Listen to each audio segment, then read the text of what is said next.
Қайырлы күн, құрметті көрермендер. Құрамына ешқандай ет қосылмаса да өте дәмді әрі пайдалы көк самса жасаймыз. Міндетті түрде видеоның соңына дейін асықпай қараңыздар.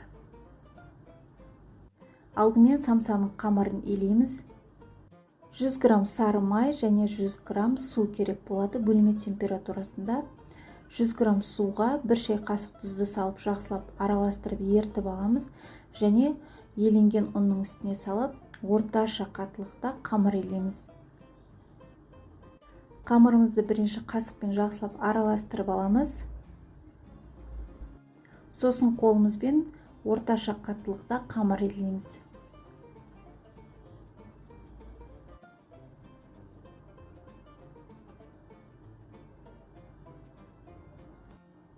Міне біздің қамырымыз дайын. Дайын болған қамырды салафанға салып 10-15 минутқа тындырып қоямыз. Енді самсамыздың салмасын дайындаймыз.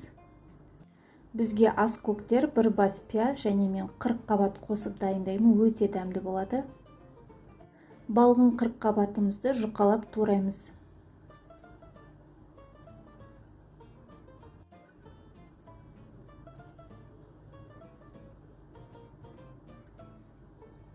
Майдалап туралған 40 қабатты табаға салып, баяу отта 1-2 минут қуырамыз.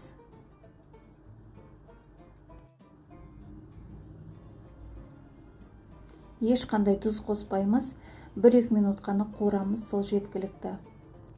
Енді қалған ас көктерді тураймыз. Өздеріңіз ұнататын кез келген ас көктерді қолдансаңыздар болады. Дәл қазір көктем мезгілінде өте дәмді, жеңіл қорытылатын самсалардан бірі. Сіздерде дәл осы рецептпен жасап көрсеңіздер болады. Барлық ас көктерде өте майда емес, орташа көлемде тураймыз.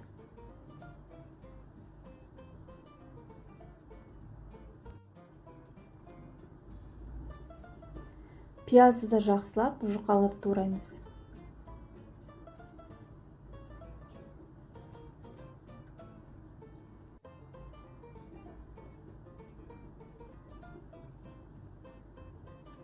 Енді майдалап туралған құйрық май қосамыз. Біздің самсамызға ерекше дәм береді құйрық май. Қуырылған 40 қабатты саламыз. Және дәміне қарай тұз және қара бұрыш қосамыз. Біздің салмамыз дайын, барлығын жақсылап араластырамыз.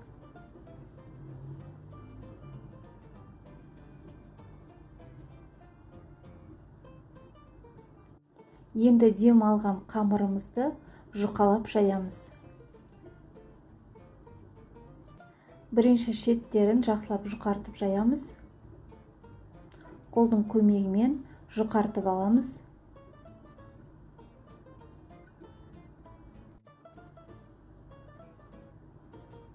Енді қамырды оқтаумен жаямыз.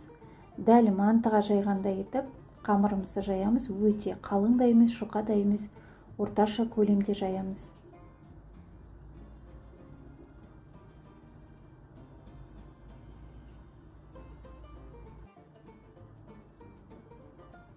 Қамыр жайған кезде шет-шеттерін басыңыздар, ортасын басудың қажеті жоқ. Өйткені біздің қамырымыз өте жұп-жұмсақ, тез жайылады.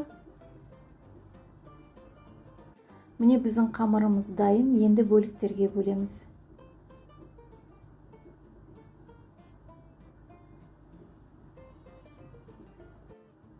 Қамырды теңдей етіп 4-ке бөлеміз.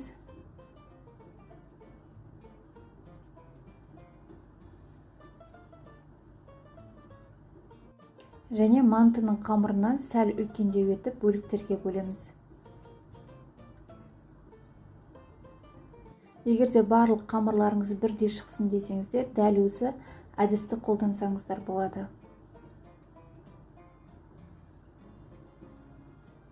Қамырдың бір шетін қайтарып, 3 бұрыш жасап кесеміз. Сол кезде біздің қамырымыз барлығы бірдей болып шығады. Міне біздің қамырымыз дайын. Bir ас қасықтан толтырып салмасын саламыз.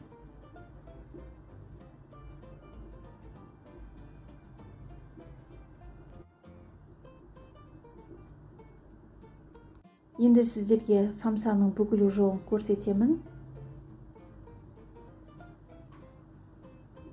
Қамырды жақсылап жабыстырамыз, ешқандай ашылып кетпеу керек. 4 шетінде дәл осындай видеода көрсеткендей етіп қайтарасыздар. Сол кезде біздің самсаларымыз көтеріліп әдемі болып шығады. Қалған самсаларды да дәл сондай видеода көрсеткендей етіп бүгіп аласыздар.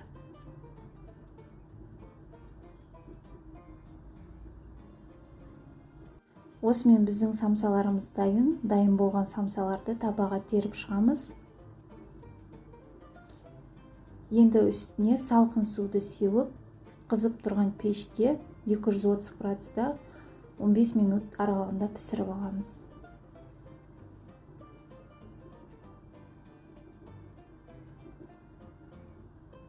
Міне біздің самсамыз 15 минут уақыт аралығында пісіп шықты. Самсамыздың үстіне міндетті түрде сары майды жағып шығамыз. Сол кезде біздің қамырларымыз өте жұмсақ болып, дәмі ерекше болып шығады.